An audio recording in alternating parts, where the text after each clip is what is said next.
अस्सलाम वालेकुम नाजरीन ग्रामी, वीडियो में बात करेंगे कि बहरीन ने अलामिया जारी किया है कि बहरीन के शहरी जितने भी ईरान में रिहाइश पजीर हैं या इराक में रिहाइश पजीर हैं, जल्द अज जल्द इराक भी छोड़ दें, ईरान भी छोड़ दें। बहरीन ने अपने शहरियों के लिए ईरान और इराक दोनों छोड़ने की बात क्यों की, इसके पीछे असल हकायक क्या है, जानने से पहले छोटी सी गुजारिश है कि आप हमारा ये चैनल हसनात टीवी सब्सक्राइब करें और वीडियो को लास्ट तक देखिएगा ताकि हकीकत आपको मालूम हो सके। नाजरीन, सबसे पहली बात यह है कि बहरीन सऊदी अरेबिया का अलाय है और हमेशा की तरह वो सऊदी अरेबिया के साथ ही उसने साथ दिया है, उसके साथ उसका इत्तेहाद है बहरीन का। बहरीन एक छोटा सा मुल्क है और ज्यादातर इसकी पॉपुलेशन सुन्नी है। बहरीन सऊदी अरेबिया के कोस्टल एरिया में वाक़ है और इसके शहरी ट्रेड, मुख्तलिफ किस्म के जॉब करने और अपने बिजनेसेस रन करने के लिए इराक और ईरान में मौजूद है। और आपको ये भी पता है कि ईरान को चारों तरफ से अमेरिकी फौज ने घेर लिया है और अमेरिकी CIA और वाशिंगटन ने रिक्वेस्ट की थी गल्फ कंट्री से कि वो अपने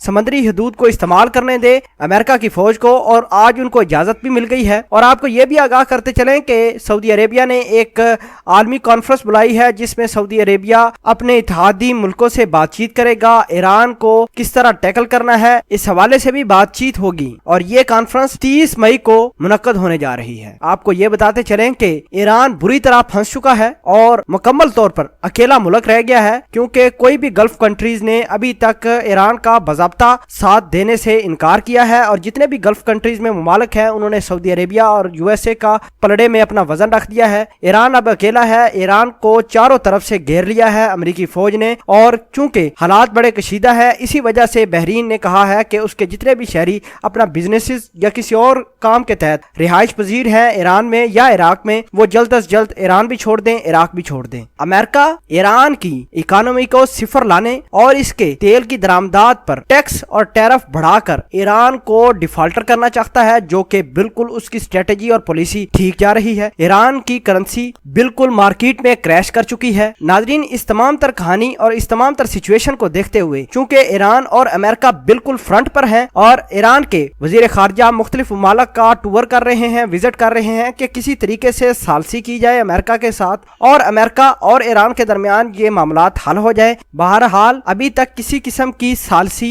या इस तरह की डेवलपमेंट सामने नहीं आई और यही बताया जा रहा है कि ईरान और अमेरिका एक दूसरे के सामने है। मजीद क्या डेवलपमेंट होती है उससे भी आपको आगाह कर देंगे, लेकिन लेटेस्ट डेवलपमेंट ये हुई है कि बहरीन के जितने भी शहरी हैं उन्होंने ईरान और इराक छोड़ने का फैसला किया है। नाजरीन, इस खबर के हवाले से आप क्या कहते हैं, कमेंट सेक्शन में अपना इजहार ख्याल जरूर पोस्ट कीजिएगा। जज़ाकल्लाह।